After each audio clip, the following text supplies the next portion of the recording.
João capítulo 4. Amém?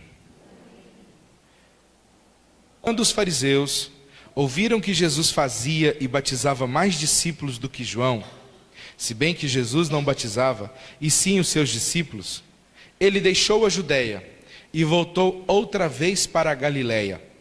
E era-lhe necessário passar por Samaria. Chegou a uma cidade samaritana chamada Sicar, perto das terras que Jacó dera ao seu filho José. Estava ali a fonte de Jacó, e Jesus, cansado da viagem, assentou-se junto à fonte. Era quase a hora sexta. Vindo uma mulher samaritana tirar água, Jesus lhe disse: "Dá-me de beber." Seus discípulos tinham ido à cidade comprar comida. Disse-lhe a mulher samaritana: "Como sendo tu judeu, me pedes de beber a mim, que sou mulher samaritana? Pois os judeus não se dão com os samaritanos." Respondeu-lhe Jesus: "Se conheceras o dom de Deus, e quem é o que te pede, dá-me de beber, tu lhe pedirias, e ele te daria água viva." Disse-lhe a mulher: "Senhor, tu não tens com que tirá-la, e o poço é fundo. Onde tens a água viva? És tu maior do que o nosso pai Jacó, que nos deu o poço, do qual ele próprio bebeu, e bem assim os seus próprios filhos e o seu gado?" Respondeu Jesus: "Todo aquele que beber desta água tornará a ter sede, mas aquele que beber da água que eu lhe der, nunca mais terá sede. Deveras a água que eu lhe der se fará nele uma fonte de água que jorra para a vida eterna." Disse-lhe a mulher: "Senhor, dá-me dessa água, para que eu não mais tenha sede, e nem precise vir aqui tirá-la." Disse-lhe Jesus: "Vai chamar o teu marido e venha cá." Respondeu ela: "Não tenho marido." Disse-lhe Jesus: "Tens razão em dizer que não tens marido, pois já tiveste 5 maridos, e o que agora tens não é o teu marido. Isto dissestes com verdade." Disse-lhe a mulher: "Senhor, vejo que és profeta. Nossos pais adoraram neste monte, mas vós, os judeus, dizeis que é em Jerusalém o lugar onde se deve adorar." Disse-lhe Jesus: "Mulher, crê-me, e a hora vem em que nem neste monte, nem em Jerusalém adorareis o Pai. Vós, os samaritanos, adorais o que não conheceis. Nós adoramos o que conhecemos, pois a salvação vem dos judeus. Mas vem a hora, e já chegou, em que os verdadeiros adoradores adorarão o Pai em espírito e em verdade, pois o Pai procura a tais que assim o adoram. Deus é espírito, e importa que os que o adorem em espírito e em verdade." Disse-lhe a mulher: "Eu sei que o Messias, chamado Cristo, vem, e quando ele vier, nos explicará tudo." Disse-lhe Jesus: "Eu sou o que fala contigo." Nesta altura, chegaram os seus discípulos e maravilharam-se de encontrá-lo falando com uma mulher. Mas nenhum deles perguntou: "Que queres?" ou "Por que falas com ela?"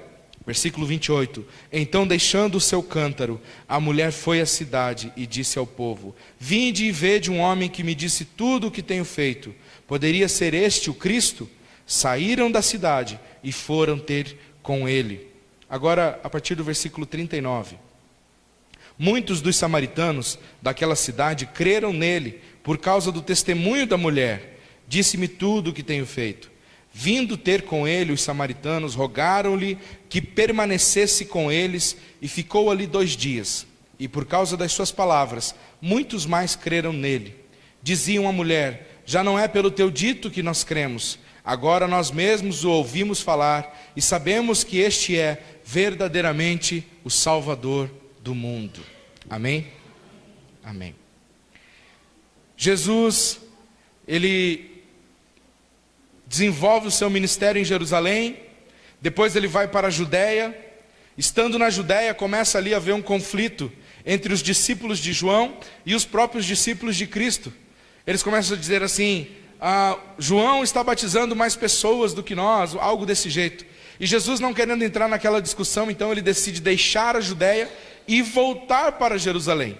E no caminho para Jerusalém, o texto diz que era necessário que ele passasse por Samaria.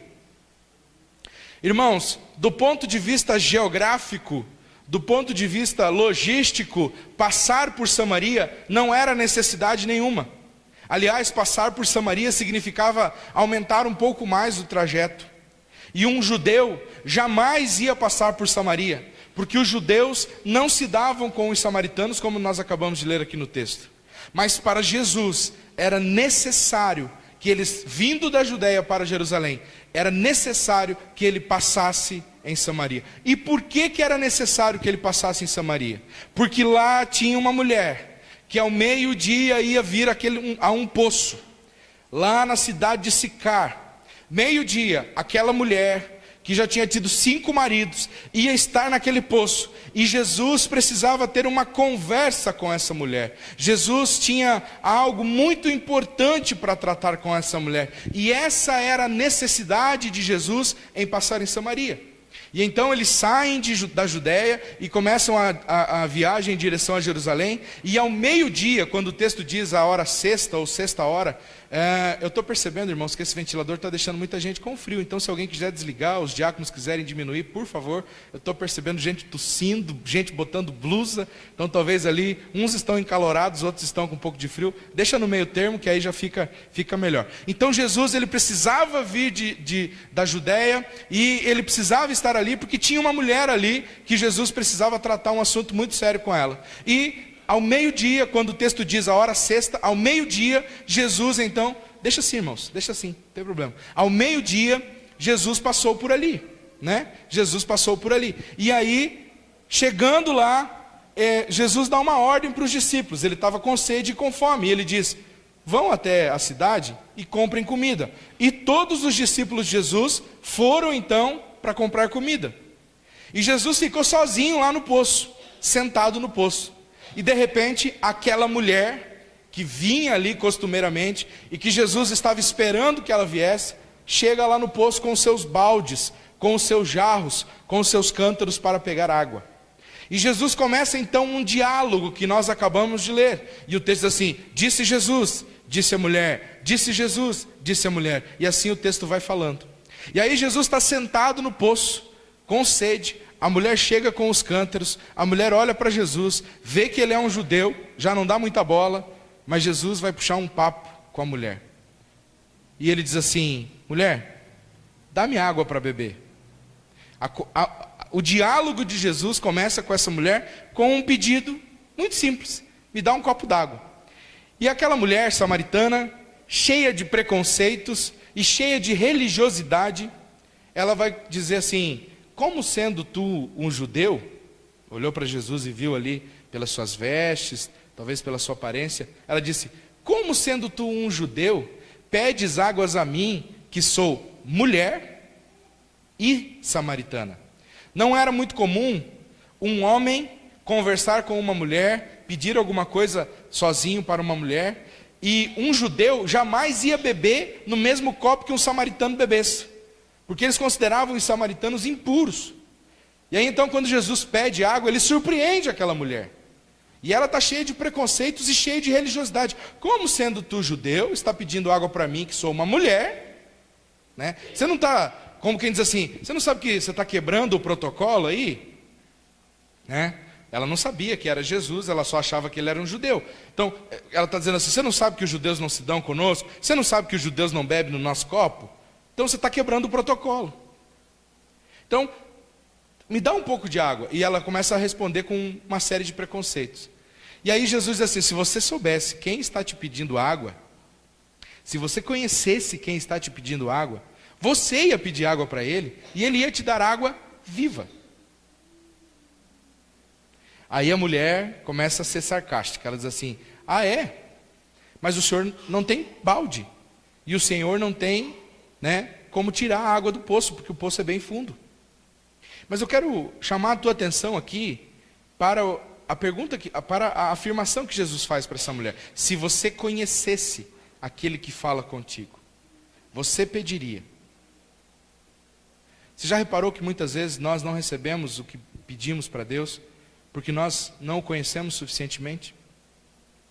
A mulher estava diante de Jesus. Ela não sabia que era Jesus. Mas, diante do pedido de Jesus, ela começou com toda a sua religiosidade, ela começou com todo o seu preconceito, colocar uma série de obstáculos. E Jesus disse: se você me conhecesse, E nessa noite eu pergunto, o que você conhece de Jesus? Ou o quanto você conhece de Jesus? Quem de fato é Jesus para você? E aí, se você soubesse quem fala contigo, ele diz, né, você pediria e ele te daria água viva. Versículo 11, ela disse, tu não tem com que tirar, o poço é fundo. E onde tem essa água viva? És tu maior que o nosso pai Jacó? Perceba que quando Jesus fala da água viva, e fala que ele sabe de alguém que pode dar essa água viva, ela começa a dizer assim, mas você não tem balde. O poço é fundo. Ela tira o foco de quem pode dar a água viva, para como ele pode dar a água viva. E muitas vezes o milagre não acontece na nossa vida porque a gente tira os olhos daquele que pode fazer e começa a olhar para a circunstância. Nós esquecemos que nós estamos diante do Deus Todo-Poderoso que pode todas as coisas. E a gente começa a dizer assim, mas o Senhor não tem balde, o Senhor não tem corda, o poço é fundo. A gente começa a olhar a circunstância. Não, Senhor, o que eu preciso que aconteça é muito complicado, porque veja bem, tem que ser assim. A gente começa a querer direcionar o milagre, a gente começa a querer direcionar a ação de Deus. Mas se nós conhecêssemos de fato o poder de Deus, nós simplesmente iríamos permitir que Ele agisse, porque Ele tem todo o poder, independente das circunstâncias. Mas ela tira os olhos daquele que pode fazer e começa a olhar para a circunstância. Não tem balde, não tem corda, o poço é fundo. E ela começa a dizer assim, você por acaso é maior que o nosso pai Jacó, aquele que fez o poço? Ele bebeu daqui.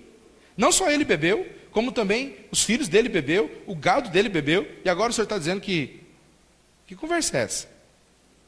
E aí Jesus diz assim, todo aquele que beber desta água tornará a ter sede.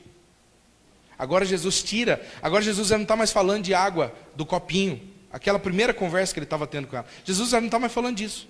Ele está dizendo assim, quem beber da água desse poço, vai voltar a ter sede. Mas quem beber da água espiritual que eu der, vai saciar de uma vez por todas o vazio da sua alma.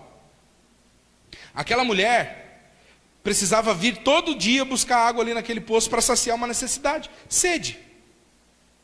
Nós também. De acordo com o peso de cada um, você precisa tomar uma quantidade X de água, né? Nenhum de nós, acho que faz isso, com exceção da Estela, que é a doida das garrafinhas. Ela sempre está com a garrafa d'água, né? Sempre, desde que eu conheço a Estela, ela está com a garrafa d'água na mão, né? Nós precisamos tomar água porque é uma necessidade. Mas nós temos necessidades físicas que precisam ser sanadas diariamente. Mas nós temos necessidades na alma e no nosso emocional e no nosso espírito que não são sanadas com nada físico. E Deus pode sanar essas faltas, essas necessidades. Só o Senhor pode sanar. E Jesus está dizendo assim, se você beber dessa água, vai voltar a ter sede. Mas se você beber da água que eu te der, eu vou preencher o vazio que está dentro do seu coração, eu vou preencher a necessidade que você tem na sua alma, de uma vez por todas. Então Jesus começa a tirar a conversa agora do natural e começa a levar essa conversa para o sobrenatural. E a mulher continua questionando. Versículo 15, disse-lhe a mulher, Senhor, dá-me dessa água. Só que ela não estava sendo sincera. Dá-me dessa água, para que eu não tenha mais sede, e nem precise vir aqui buscar água. Como quem diz assim, vamos fazer um encanamento, aí o senhor manda lá para minha casa essa água, e aí está resolvido o meu problema, Senhor. Água pingando lá em casa, resolvido o problema.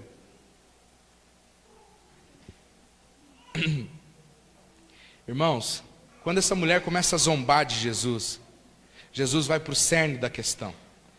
Perceba que o que tem a ver a conversa com o marido dela aqui, né? Ela está falando de água, está num diálogo ali, ela está zombando de Jesus, e aí Jesus ele pega pesado. Né? Quem diz o jovem, foi de voadora mesmo, né? Aí Jesus assim, então tá bom, já que você está se achando a toda boa aí, eu faço o encanamento de água viva até a tua casa, mas antes traga o teu marido aqui para mim. Dá para ser? E quando a gente lê no texto, a gente lê assim: respondeu a mulher, não tenho marido. Mas eu imagino que quando Jesus falou isso, a mulher ficou bege. Baixou a cabeça e disse: não tenho marido. Hã? Não tenho marido. Já viu criança com vergonha? Né? Foi mais ou menos assim.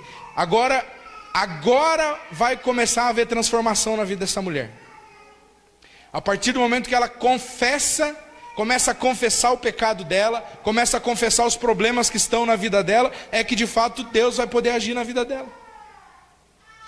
Perceba, essa mulher vem buscar água meio-dia, no pino do sol, na hora que o sol está mais quente, ela vem buscar água. Por quê?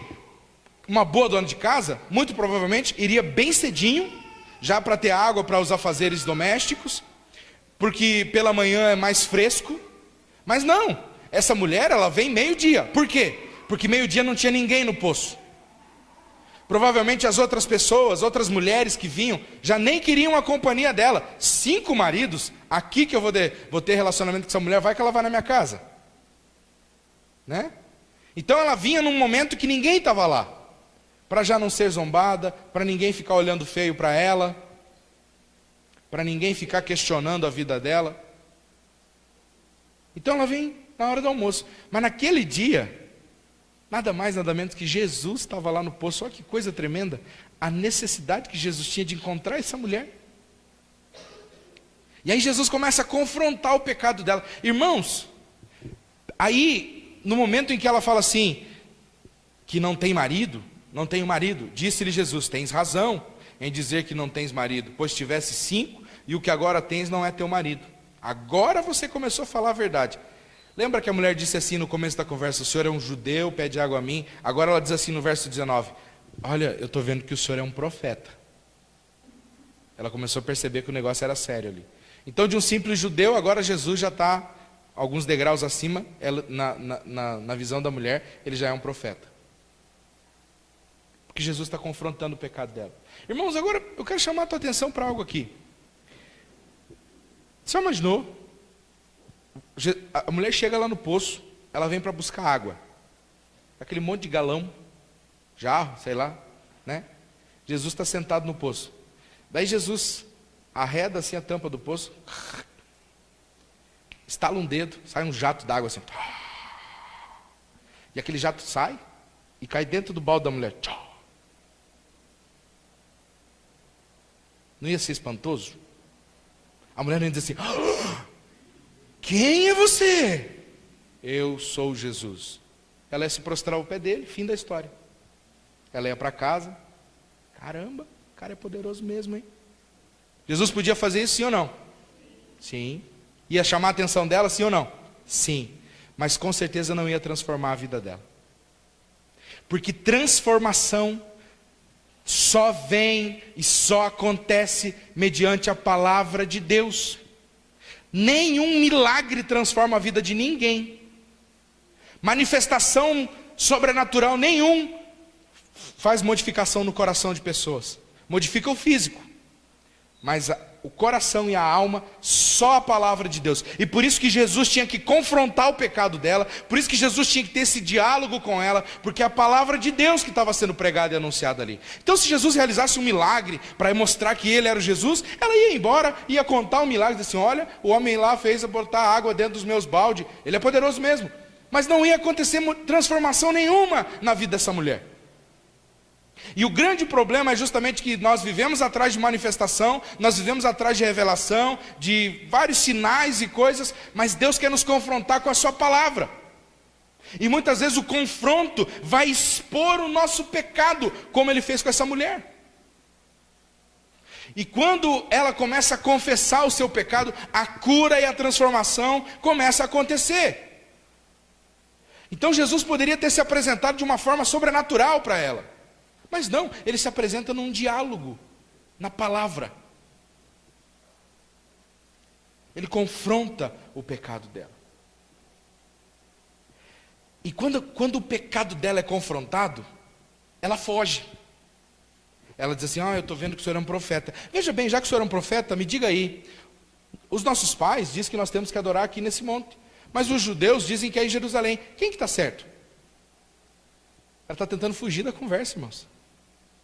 Porque quando a gente é confrontado, quando o nosso pecado é demonstrado, a gente fica com vergonha.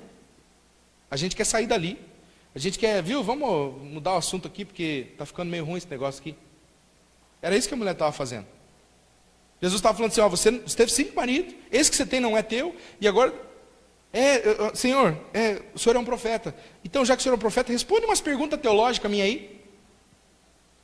Jesus não estava ali para responder pergunta teológica, irmãos. Jesus estava ali para transformar a vida dela. E essa mulher era religiosa. Ela sabia que tinha que adorar no monte, sabia que o judeu tinha que adorar em Jerusalém. Ela sabia tudo de religião. Mas ela nunca tinha tido um encontro real com Jesus. Essa é a grande questão.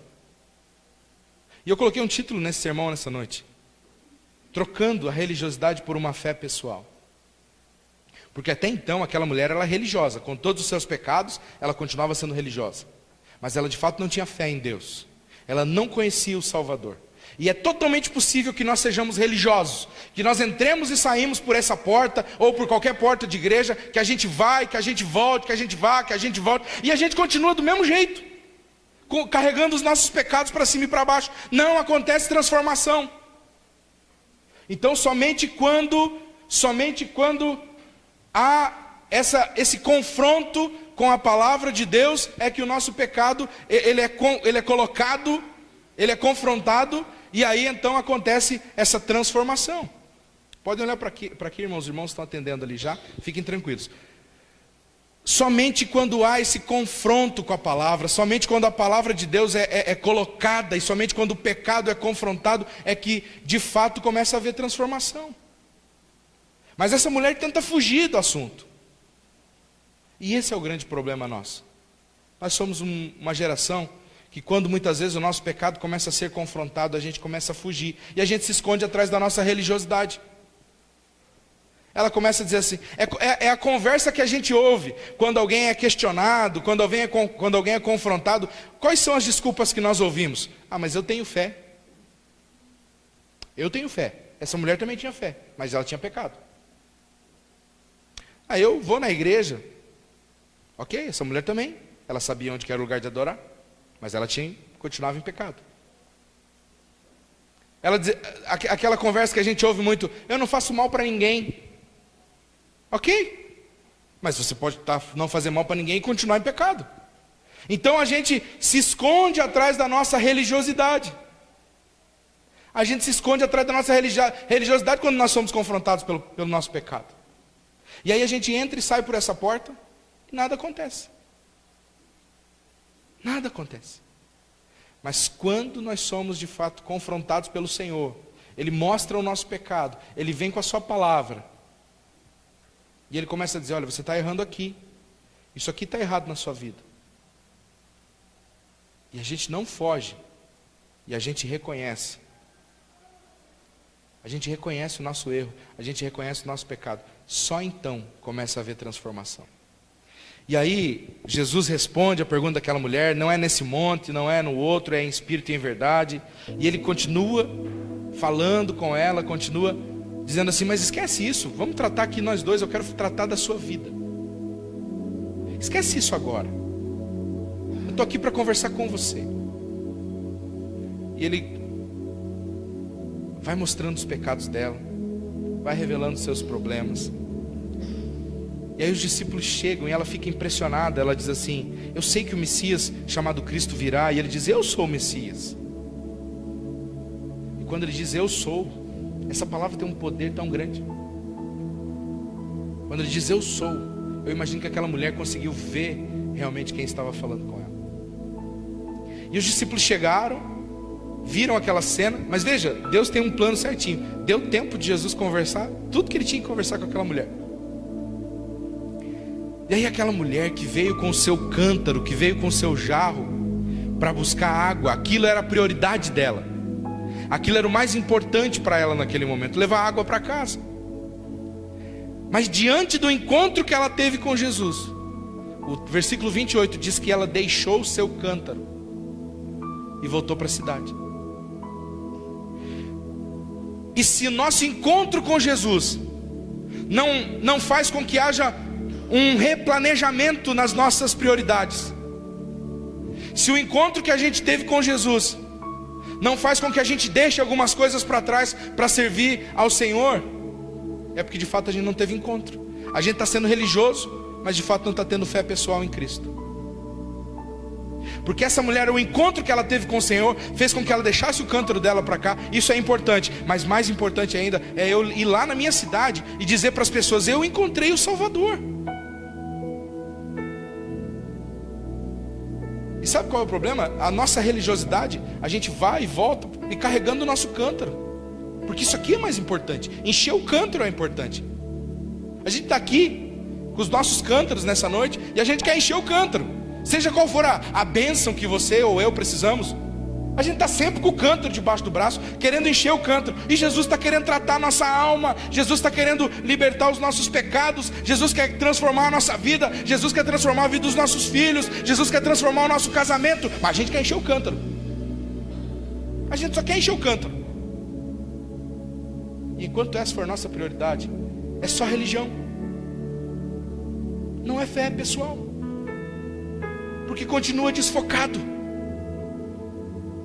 Nós não entendemos ainda o que é prioridade. Essa mulher entendeu. Ela sai correndo, ela vai na cidade e ela diz assim para as pessoas: eu encontrei o Messias, ele me disse tudo o que eu tenho feito. Irmãos, o que ela está dizendo aqui? Ela está assumindo, ela diz assim: ele escancarou o meu pecado. Ela que ia buscar água sozinha, ela que era motivo de chacota, ela que era marginalizada pelas outras, ela que era esquecida por todo mundo, ela que era deixada de fora, porque tinha uma vida promíscua. Agora ela está cheia de coragem, dizendo assim: eu encontrei o Messias, venham comigo. E sabe o que é mais impressionante nisso? Que as pessoas creem na palavra dela e elas vêm até Jesus. Porque quando nós temos um encontro real e verdadeiro com Jesus, irmãos, algo vai acontecer na nossa vida. As pessoas vão ver Cristo em nós.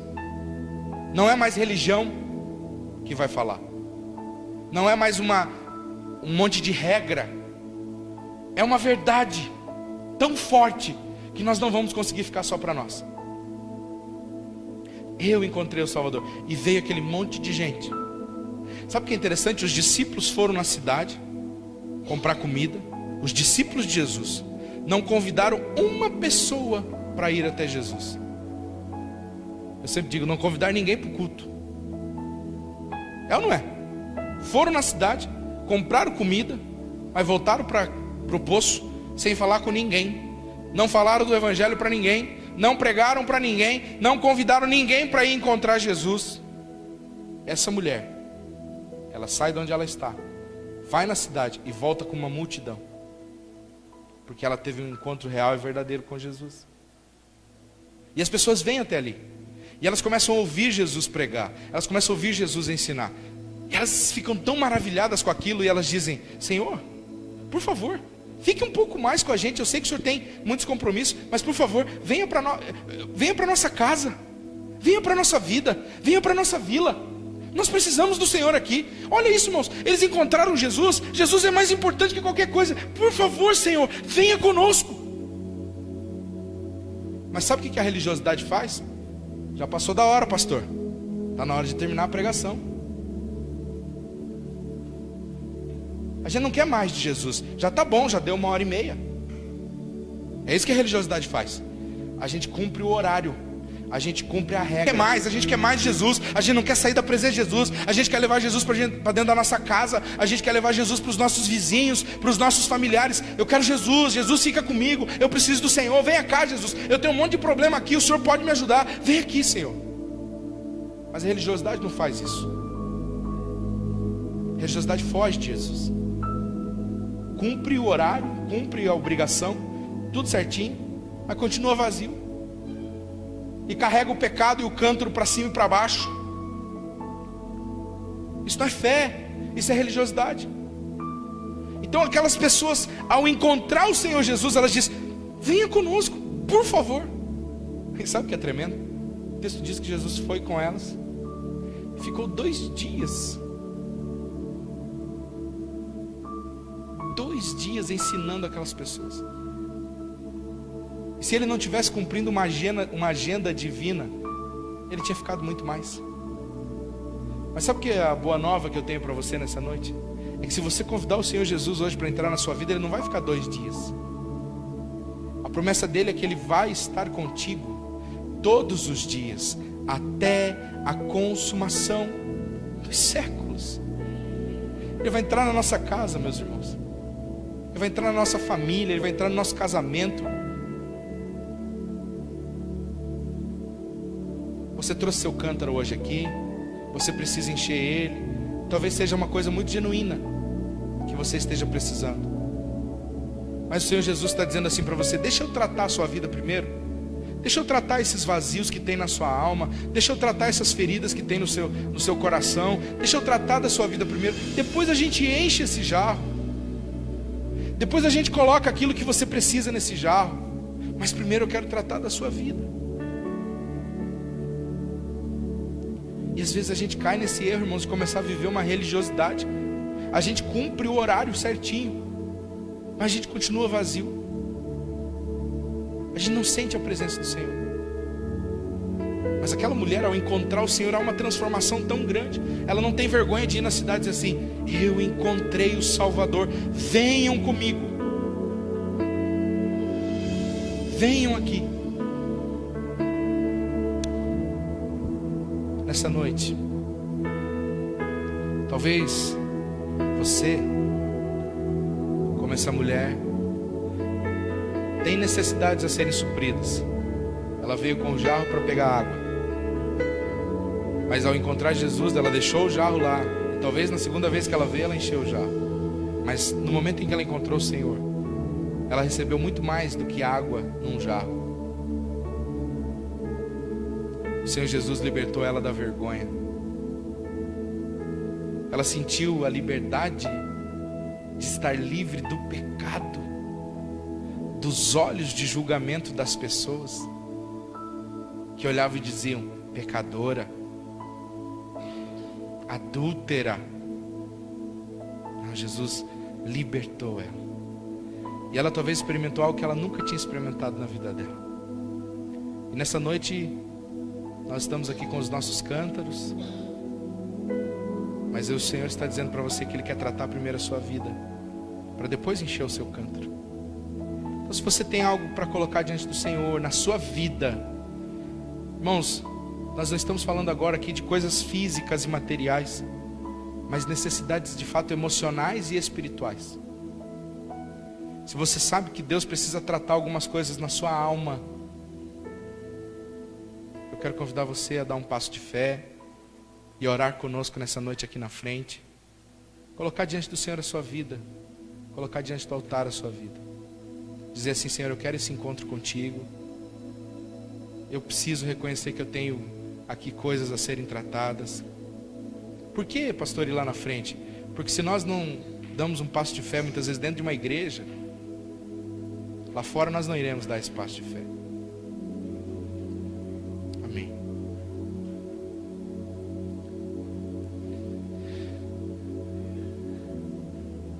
Glória a Deus.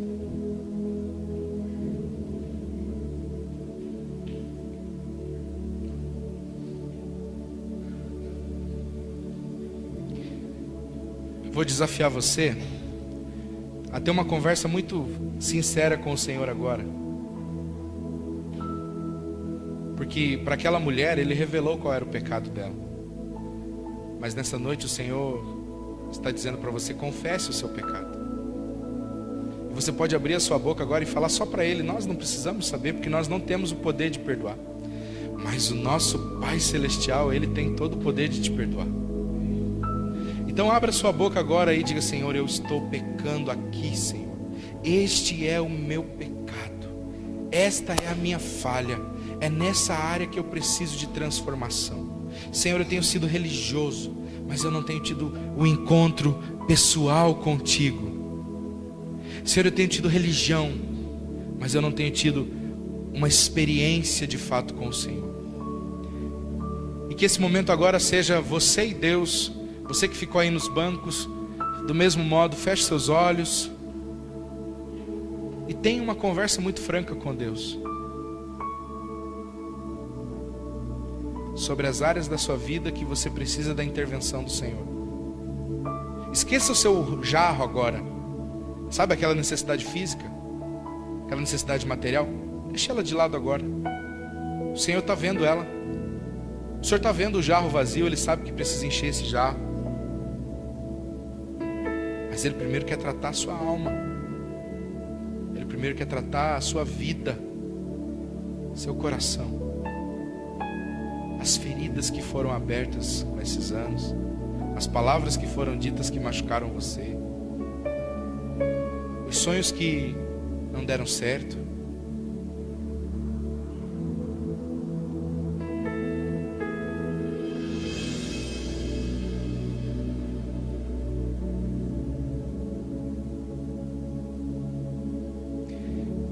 Senhor, nós estamos no poço agora. Nós estamos diante do Senhor, que é um profeta, que é o Messias. Nós colocamos diante do Senhor a nossa vida, embora o Senhor saiba tudo sobre nós.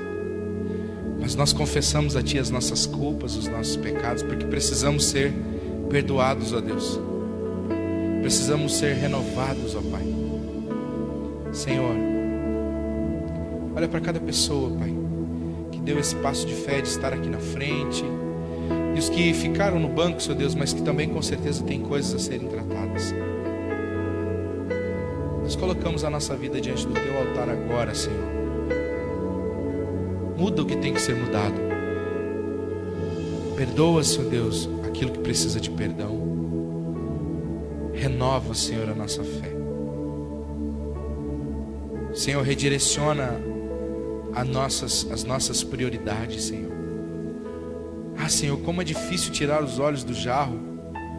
Como é difícil ver, Senhor Deus, o jarro vazio. E confiar que o Senhor sabe que nós precisamos encher ele. Mas que primeiro o Senhor quer tratar em nós aquilo que precisa ser tratado. Ó Senhor, aquela mulher, ao ter um encontro contigo, ela voltou tão cheia do Senhor, que ela impactou uma cidade inteira. Ah, Deus, nos encha, Senhor, nessa noite, para que possamos impactar a nossa família, a nossa casa, Senhor, os nossos vizinhos, ó Deus. Nós queremos trocar, Senhor, a nossa religiosidade pela fé pessoal e íntima com o Senhor. Olha para essa jovem, Senhor, para esse jovem que tem lutado contra o desânimo espiritual, que tem olhado, Senhor Deus, lá para o mundo e tem visto, Senhor Deus, tantas luzes ali piscando, Senhor Deus, tantas coisas que parecem mais agradáveis, mais chamativas, quando já não tem mais prazer em estar na Tua presença. Ó Deus, acende essa chama novamente no coração dessa juventude, Senhor. Olha para esse pai de família, para essa mãe, preocupados com o dia de amanhã, mas com tantos problemas na alma e no coração para serem tratados. Faz com que saiamos daqui nessa noite renovados, Senhor Deus, restabelecidos.